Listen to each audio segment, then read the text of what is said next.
I have to say that this group is the smartest group I've come across in my life, having gone to all kinds of conferences. The brilliance that comes from a mind that has the cultural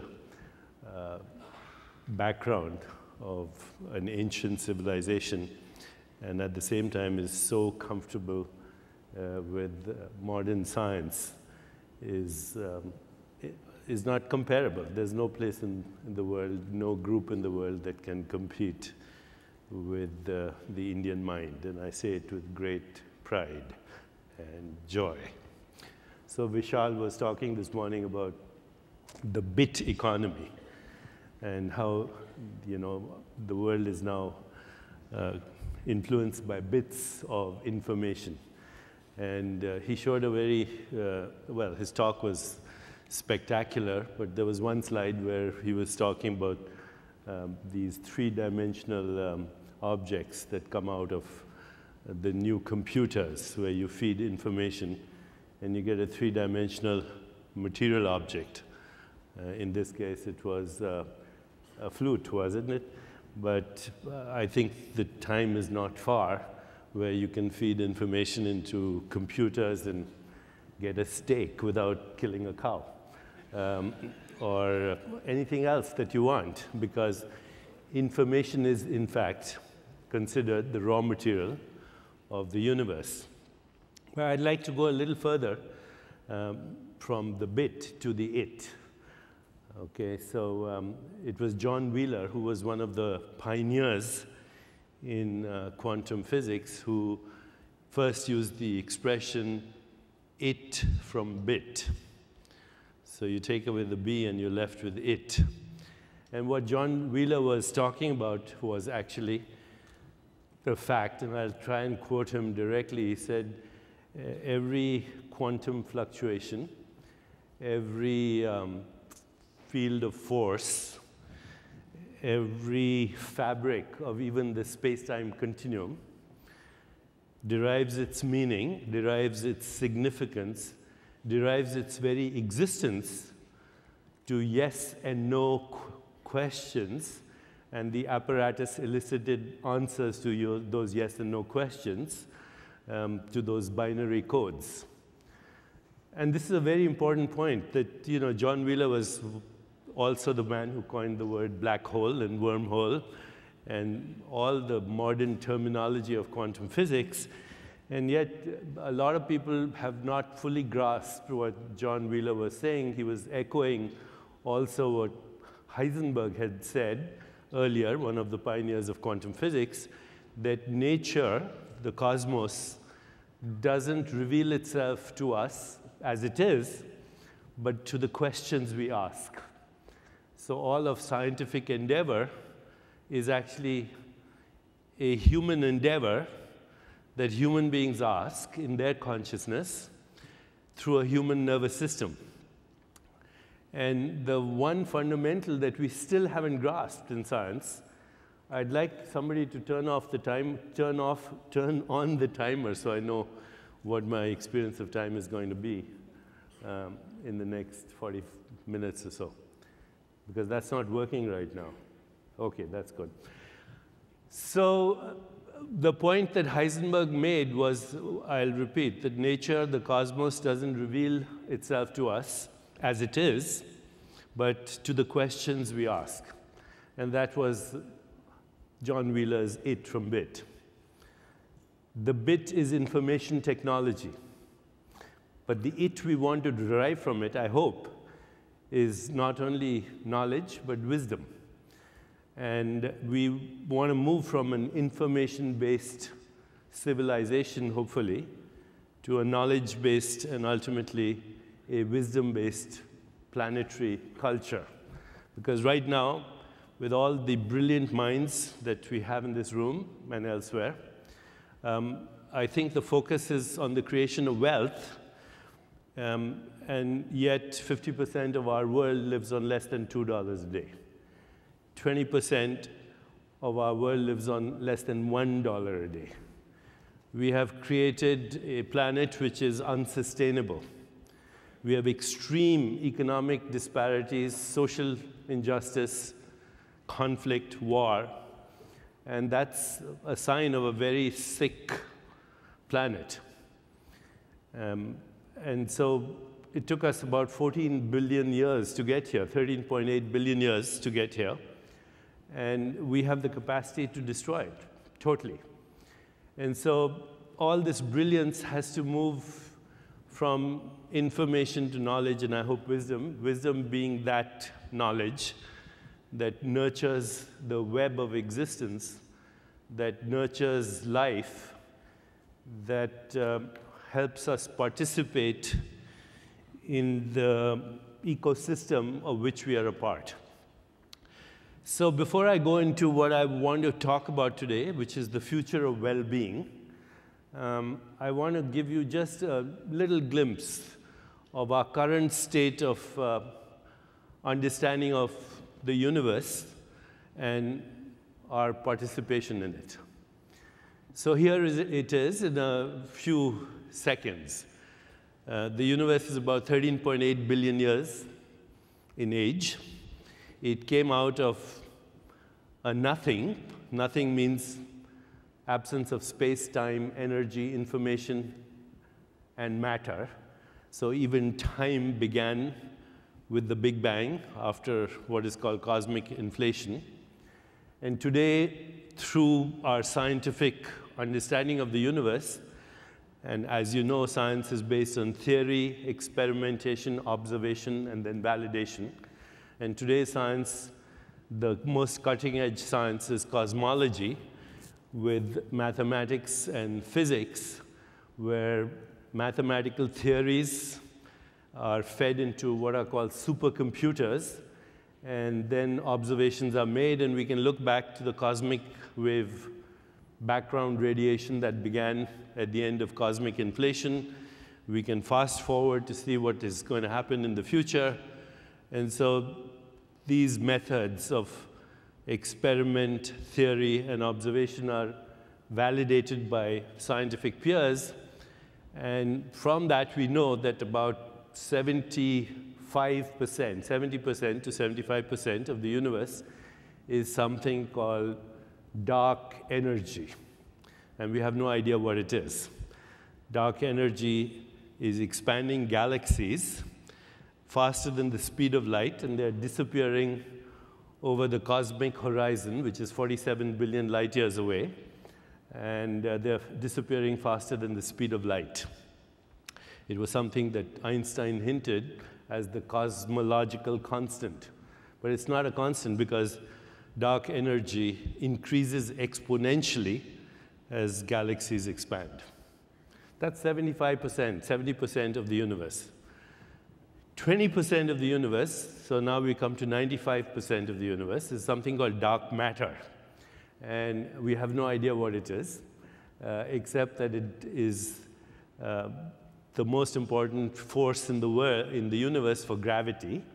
It behaves like matter in terms of bending the curvature of space-time, but unlike regular matter or atomic matter, it neither absorbs light, nor reflects light, nor emits light.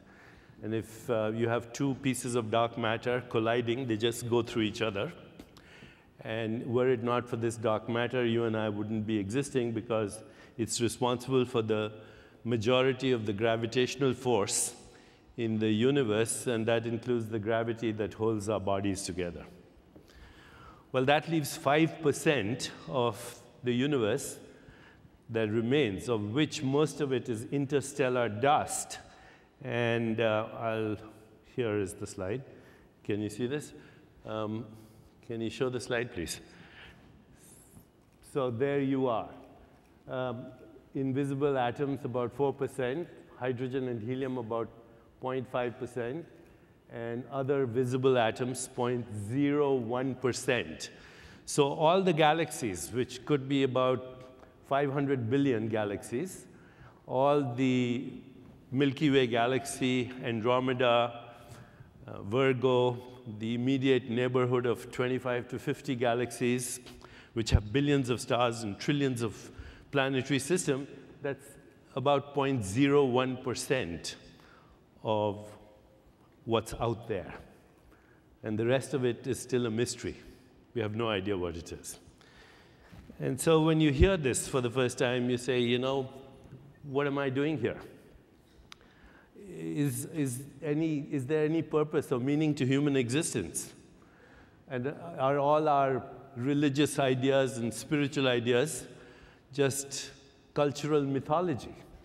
Because if you know these scientific facts, then perhaps we are irrelevant. And planet Earth is a capricious anomaly in the sea of space, in a mindless void somewhere in the junkyard of infinity.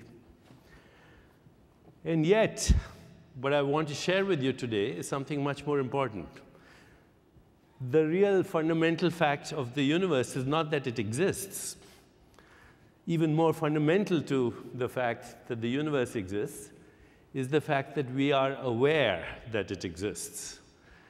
That it is our consciousness that makes the universe manifest. And that consciousness is, you know, if you were to draw what would be called a cosmic dessert cake, you'd see a chocolate cake, 70% is dark matter, dark energy, 25% dark matter, visible hydrogen, helium.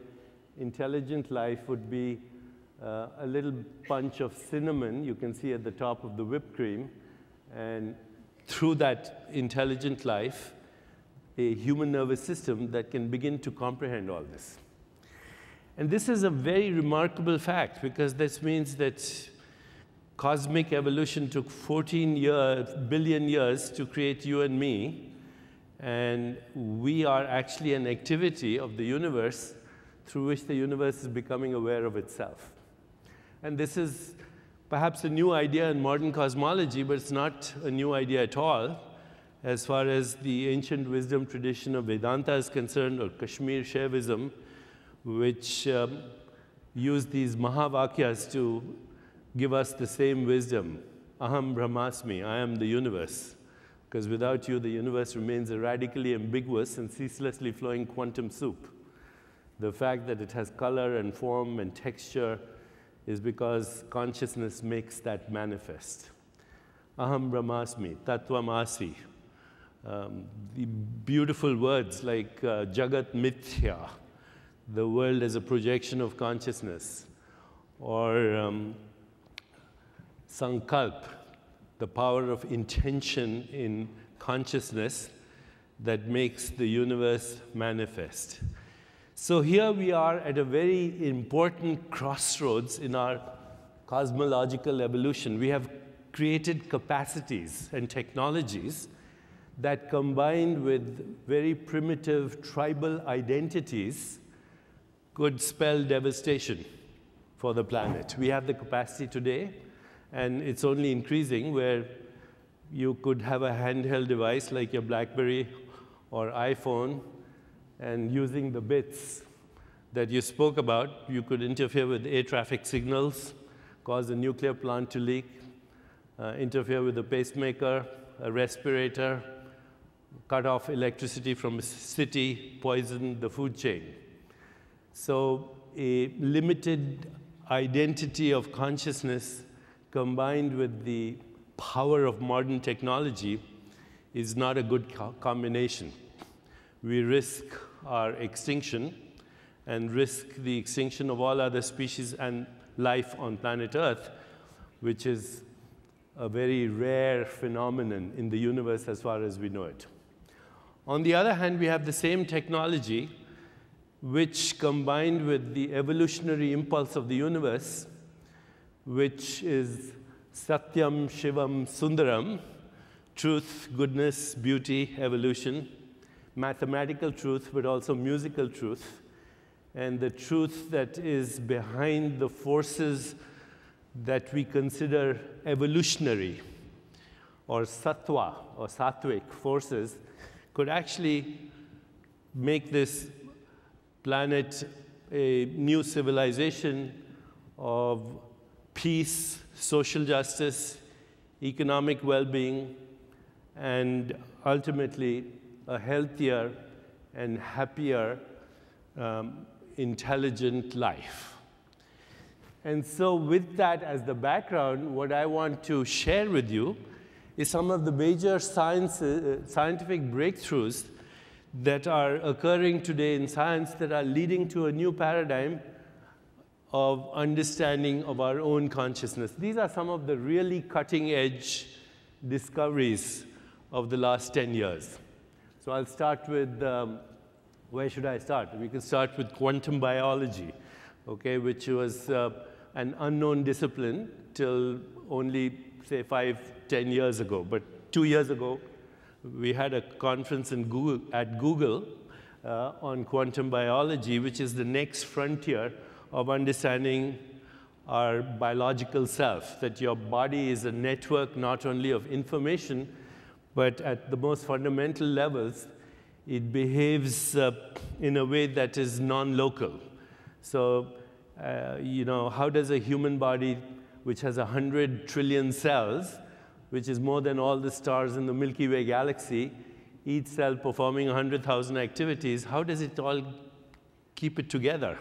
How does the human body think thoughts, play a piano, kill germs, remove toxins, and make a baby all at the same time?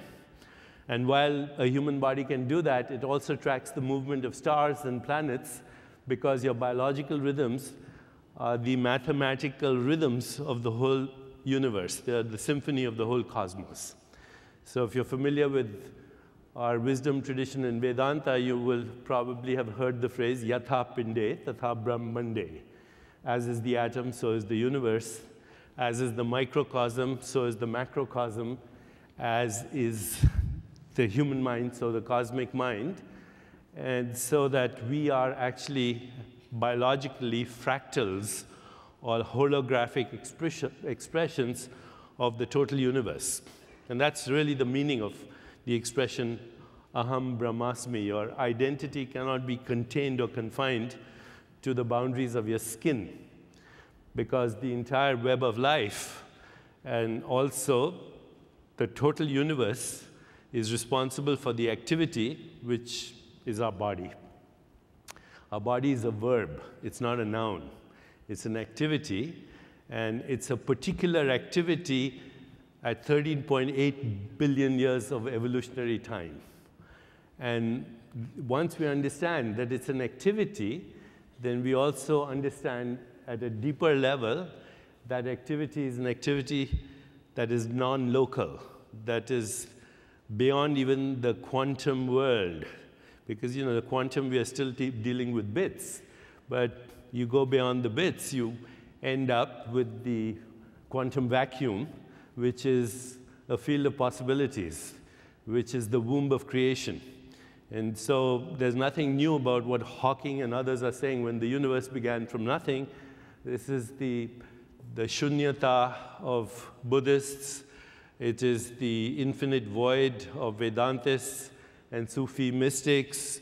It's what the great Sufi poet Rumi said when he said, "We come spinning out of nothingness, scattering stars like dust." Look at these worlds, spinning out of nothingness. This is within your power. The emptiness from where we come is not just an empty void, it's the womb of creation. And nature goes to exactly the same place to create a galaxy of stars, cluster of nebulas, or a human body, because all the atoms in your body were manufactured in the crucible of stars. We are circulating stardust that's recycling and has become luminous in the fact that it is aware of itself. And so the realm of quantum biology is taking us to the understanding of the deepest secrets of nature, where everything exists as possibility. And if you have read any of the mathematical work of Sir Roger Penrose, who talks about Planck scale space-time geometry, which is the most fundamental levels of nature, he says at Planck scale space-time geometry, which is about 25 times smaller than the order of magnitude of an atom, everything disappears. But yet everything is contained as potential, the raw materials of the universe, including gravity, space-time, spin, charge, but the raw materials of our mind, the evolutionary impulse of truth, goodness, beauty, harmony, love, compassion, joy, what are called Platonic values, and also mathematical truth and musical truth. Something that was known to the great rishis of India when they spoke of the most fundamental level known as Brahman. You know, Brahman, Atman is Brahman. The self of the individual is also the self of the universe. And that's the cutting edge science that is now beginning to look at the universe as non-local, outside of space-time, which is, by the way, such a fundamental idea in, again, ancient wisdom traditions, particularly India, that your consciousness transcends space-time, that your consciousness fills all of space-time, cannot be confined to your brain or your body because it is the ground of being, and the ground of being of the individual is the ground of being of the whole universe, of all beings. And so this begins to resolve some of the problems that classical quantum mechanics, which has about 11 theories right now, has struggled with the measurement problem, with wave-particle duality, observer effect, the realm of pure potentiality, the realm where we experience free will, creativity. But for me personally, as a physician, the two more exciting areas are genetic indeterminism and neuroplasticity. The fact that you, through your habits of thinking and feeling and relating and behaving, can actually change the structure of your brain and the form of your brain, and also influence the on-off mechanisms in your genes. Only 5% of our genetic structure is deterministic. If somebody is born with Down syndrome or has a genetic defect like cardiomyopathy or a specific gene for Alzheimer's, that's about 5% of the population. 95% of your genes are influenced through consciousness. So this emerging paradigm is shifting our attention from the world of matter to the world of consciousness. And this is the thesis of the emerging paradigm, that consciousness, which is the ground of our existence, differentiates simultaneously into all these things that we call reality, from nature's forces to our own behaviors, to environmental situations, to our thinking, to our knowing, to our moods, to our emotions, to our perception, to our personal relationships and social interactions. They all differentiate from the ground of our existence, which is consciousness. And so this emerging paradigm is getting rid of what is called reductionism in science. You know, this morning when Vishal was speaking, he was talking about systems. So nobody is talking about direct cause-effect relationships in science these days. We're talking about systems. We have to go even beyond systems to see that actually the systems themselves are part of a non-local field of creativity, intentionality, or consciousness. So again, to quote the rishis of India, know that one thing by knowing which everything else is known. Reductionism is slowly falling apart in science because it doesn't work. All reductionism in medicine is based on, you know, direct cause-effect relationships, and as soon as we tackle one problem, there are others. So you get rid of a particular infection, and you find all these other things that start to crop up. We still haven't gotten rid of things like malaria and tuberculosis and smallpox in many parts of the world, but we have modern epidemics of cardiovascular disease and cancer and addictive behavior, which is really the cause of many other illnesses. And so the emerging paradigm is saying, how can we look at the future of well-being in a way that is more holistic, more integrated? So this is a slide I drew for a talk I gave recently to the American Heart Association, because, you know, cardiologists focus only on the heart.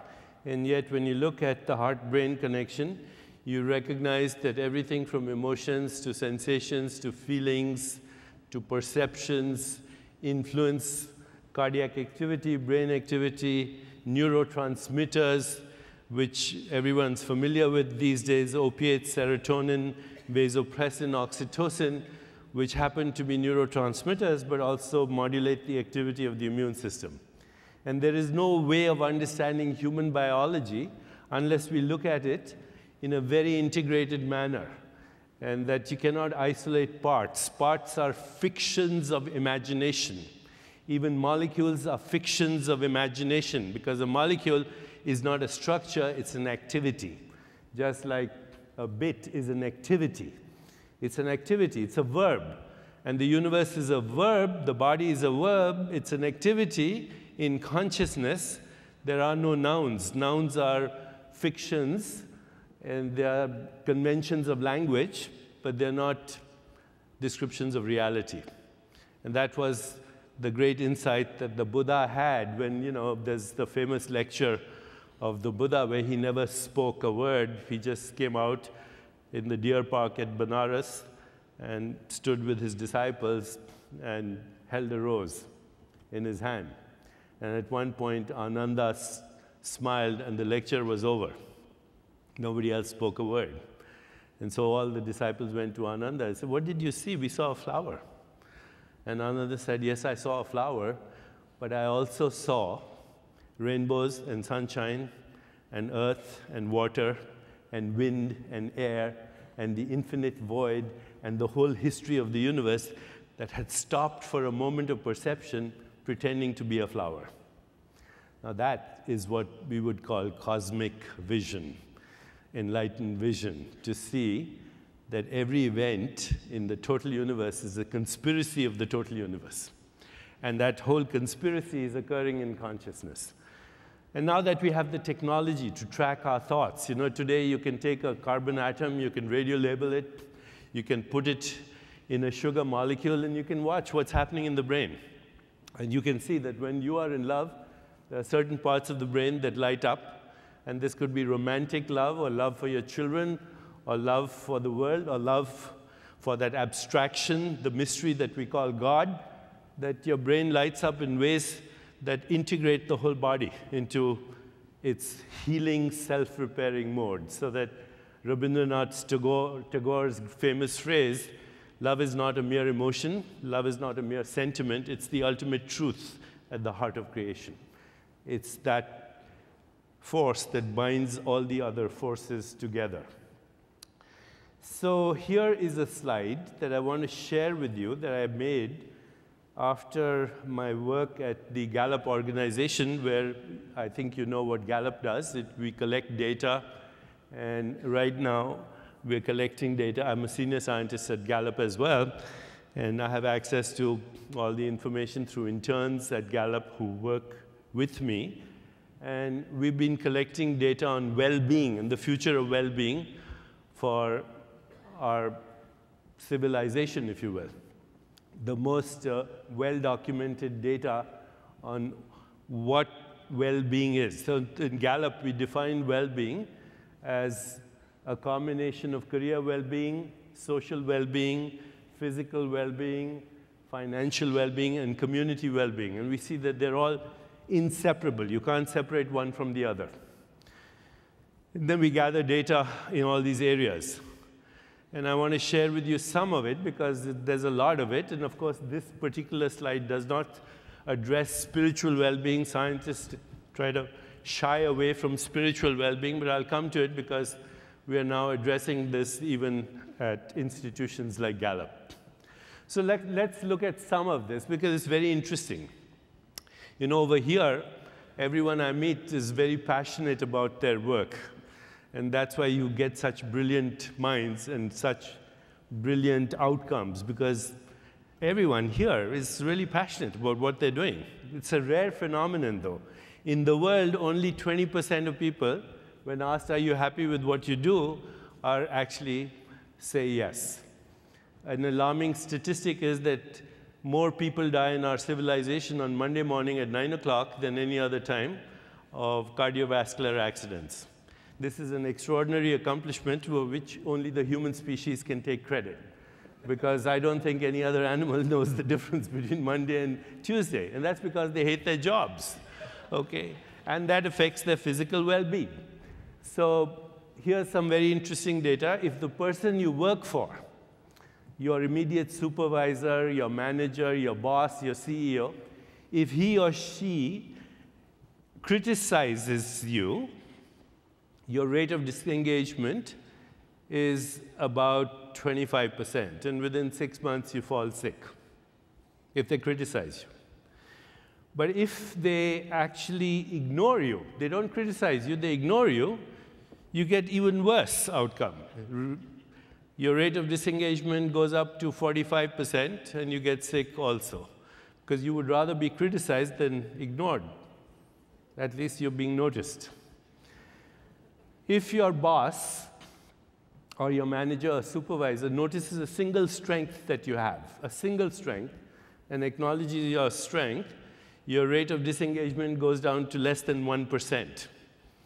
And the amount of disengaged people we have in the US workforce, they were saying we need 600 jobs, 600 million jobs, but we need 600 million jobs that people want to do, are passionate about. And we have ideas how that could be created, and you mentioned some of them this morning. But what we call in our Indian philosophy, dharma, if you feel that you're dharmically fitting into the ecosystem, the data shows that the US economy suffers about $300 billion of lost income in disengaged and actively disengaged workers. So disengaged, the difference between disengaged and actively disengaged workers is that the actively disengaged workers come to work not only unhappy, but with the express intention of making other people unhappy. Huge economic toll. There's social well-being. Social well-being means your immediate circle of friends and family. Here's some very interesting data, and these are, measurements done by Gallup, which has specialized in measuring these things for over 100 years. So if you have a happy friend, your happiness goes up, your happiness score goes up by 15%. But if your happy friend has a happy friend whom you don't know, it goes up another 10%. And if your happy friend's happy friend has a happy friend, it keeps going up. And so when you first look at this data, you say, how can the happiness of people that I don't know affect my happiness? And is that important? And of course, we are recognizing it's very important because your psychological state, your emotional state has direct consequences on your neural networks. There's no event that happens in the mind that doesn't have a representation in the brain, and there's no event that happens in the brain that doesn't have a representation in the body. So happiness is a very crucial factor in our physical well-being, including immunomodulation. So how does the happiness of people that I don't know affect me and my state of well-being? And the answer seems to be at two levels. One is a fairly simple thing, that when you and I are having a conversation, the conversation is influenced by all the people in my life. I might be worried about my sick mother, and you might be worried about the economy or what's going to happen to your stock in Facebook.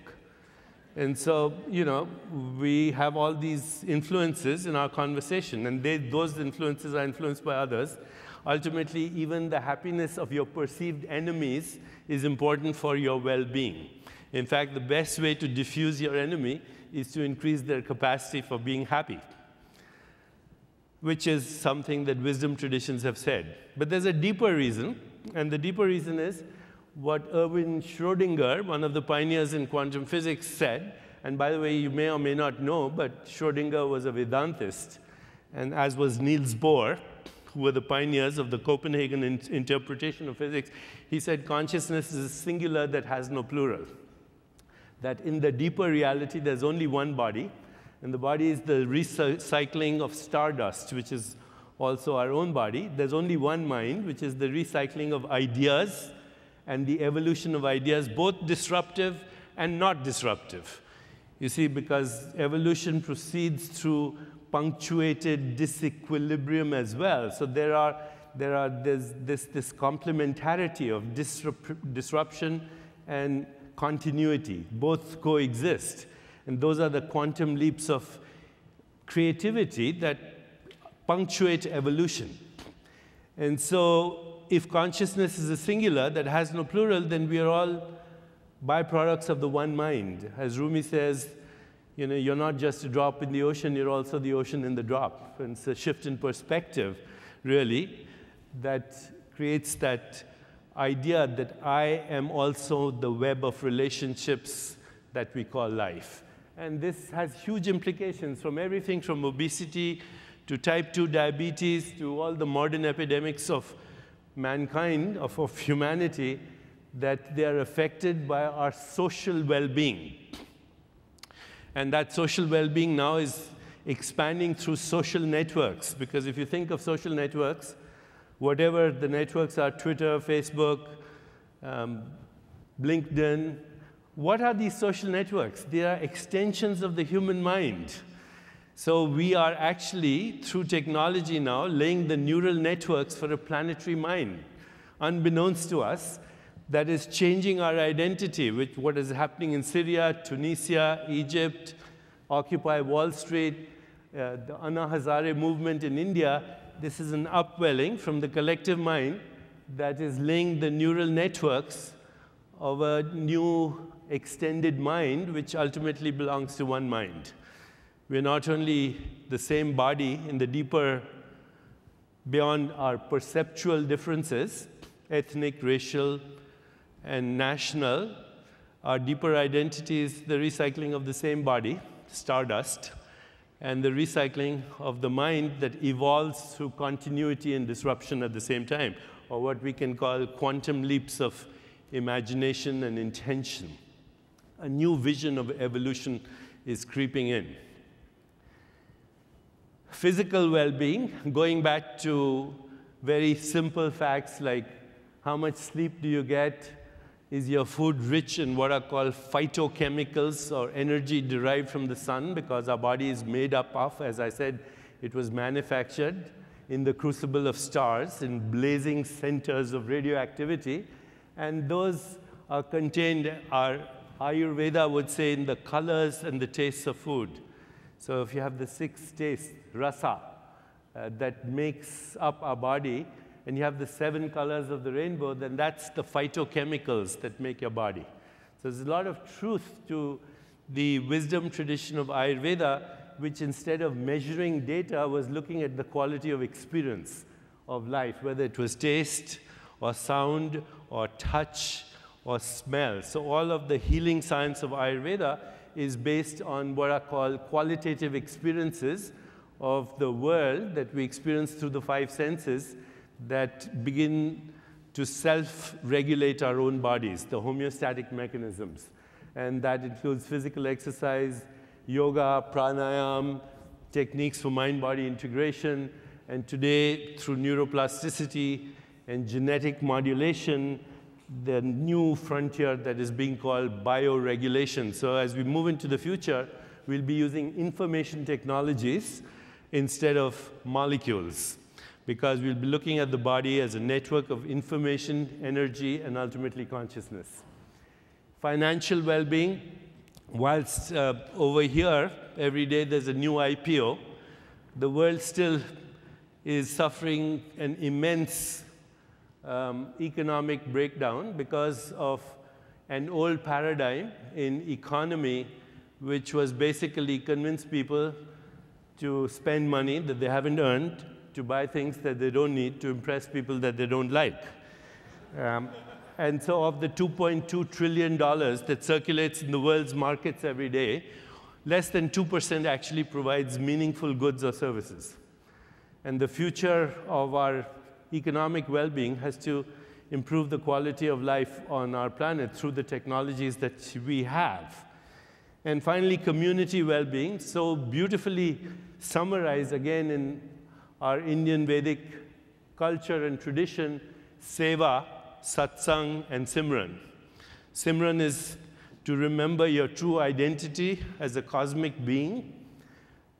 Seva is doing things for the ecosystem without any selfish purpose. And satsang is the gathering together of people with a common aim. This is a satsang that we have here, a beautiful satsang at TiE. So when we combine those activities, we are looking at true well-being. And this is the future of well-being. It does not address, as I said, spiritual well-being. We were talking at this earlier at lunch. I was talking about, with my friends, about a meeting we had with His Holiness the Dalai Lama at a group of social scientists. And he was bemoaning the fact that we all are so fascinated by the harmful effects of stress. He said, why don't you study joy? Why don't you study the biological effects of compassion, of love, of equanimity, what in Buddhist traditions are called divine attitudes, truth, goodness, beauty, harmony, evolution. And so, you know, that shift did come about, and people came back 5 years later. We met again with His Holiness Dalai Lama, and actually the social scientists presented what they call the happiness formula, which I don't have time to go into, but there are certain things that determine people's happiness: the set point in the brain, conditions of living, the choices we make every day. And so there's a lot of good research on what makes people happy and how it relates to success in business, how it relates to good relationships, how it relates to intuition, imagination, and creativity. But one thing His Holiness mentioned, he said it does not, all your social studies do not address the deeper level of existential suffering, the fact that we worry about the future, the fact that we think of old age and infirmity and death, that we all know that one day we are going to die, that we remember the past and sometimes have resentments about and grievances about things that are no longer relevant. One of the social scientists said, if you kick a dog, the dog will also remember. You meet the dog 5 years later, it will attack you. It has memory, but unlike a human being, it won't plan for 5 years how to get even. And all our problems in the world are because we're still trying to get even for past hurts. Nelson Mandela once said, having a resentment is like drinking poison and hoping it'll kill your enemy. So there's a deeper realm of spiritual well-being that I shall speak about on my next visit to you. But that deeper realm of spiritual well-being is dependent on looking at our own shadow energies, by understanding states of consciousness, so beautifully described in the tradition of Vedanta: God consciousness, cosmic consciousness, unity consciousness, understanding the multidimensional nature of consciousness as it projects into different dimensions of space and time, understanding the meaning of death and the true meaning of yoga through being, which is called Raj Yoga, self-reflection, asking fundamental questions like, who am I? What do I want? And who's asking those questions? The yoga of love, which is the most fundamental feeling we have, the highest feeling we have. The yoga of the intellect, which this crowd is amazing at, you know, the creation of the scientific understanding of our existence. And finally, the yoga of action, which is karma yoga, which is performing or making those choices that become the evolutionary impulse of the universe, and the deeper understanding of time and how we actually can conquer the experience of mortality by getting in touch with that part of ourselves which is timeless. Here are 5 really fundamental breakthroughs that nobody is arguing about. So whilst I've given you lots of ideas to think about, but these are real breakthroughs right now. Your body is a process, it's not a structure, it's an activity. Your body is an energy and information field. The future belongs to understanding the body as information and using new treatments that are based on information.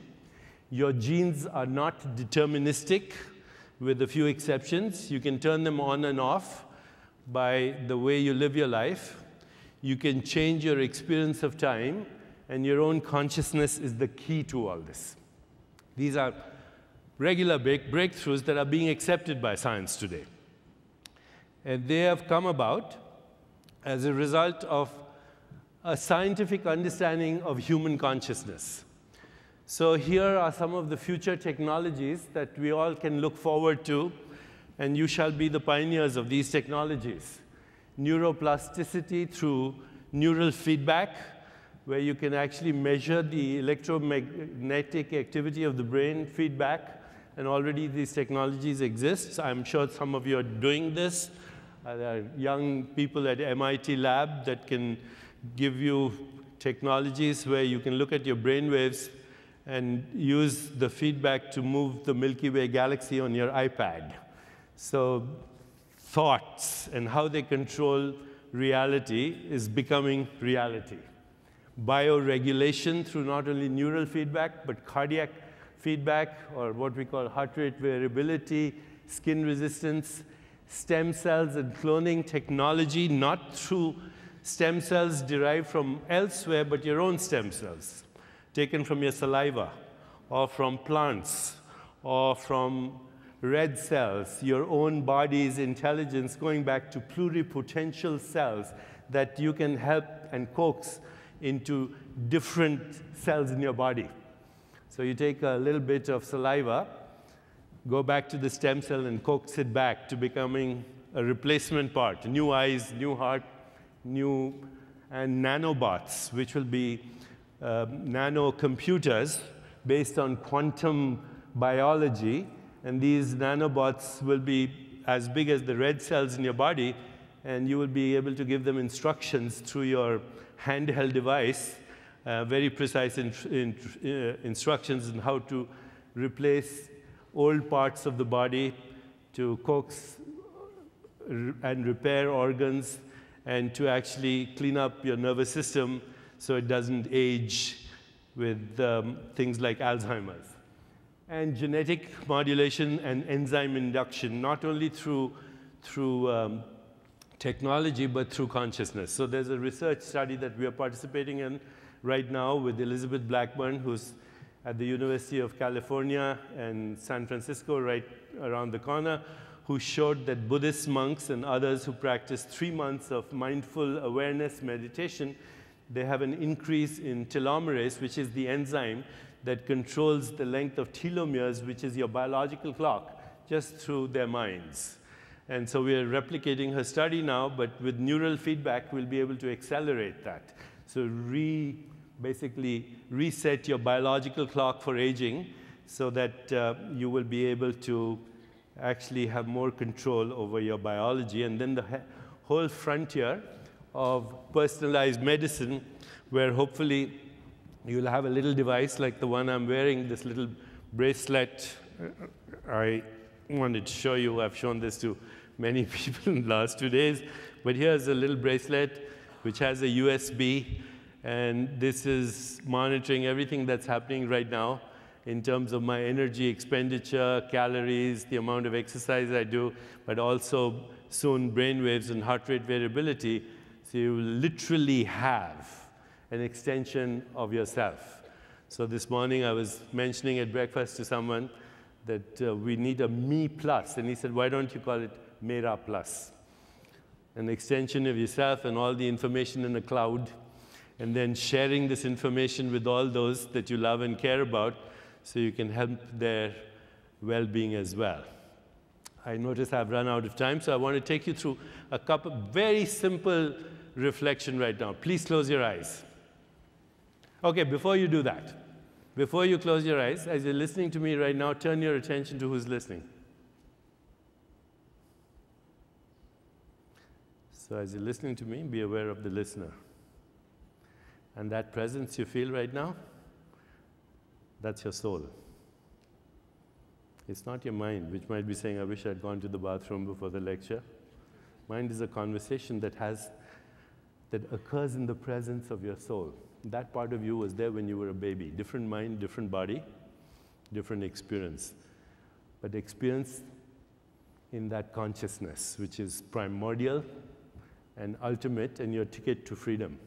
It's the realm of infinite creativity and pure potentiality and pure knowledge and, as I said, disruptive as well as continuous. It's that which propagates as the evolutionary impulse of the universe. And so the Vedanta says, get in touch with the seer in the midst of the scenery. You are not the scenery, you are the seer in which the scenery comes and goes. Now, close your eyes and put your attention in the heart. I want you to reflect on just 2 or 3 questions in the remaining time that we have, okay? So the first question is, who am I?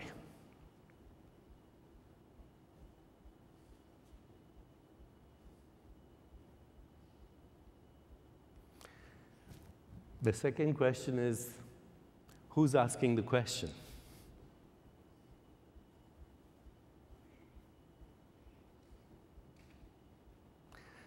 The third question is, what do I want?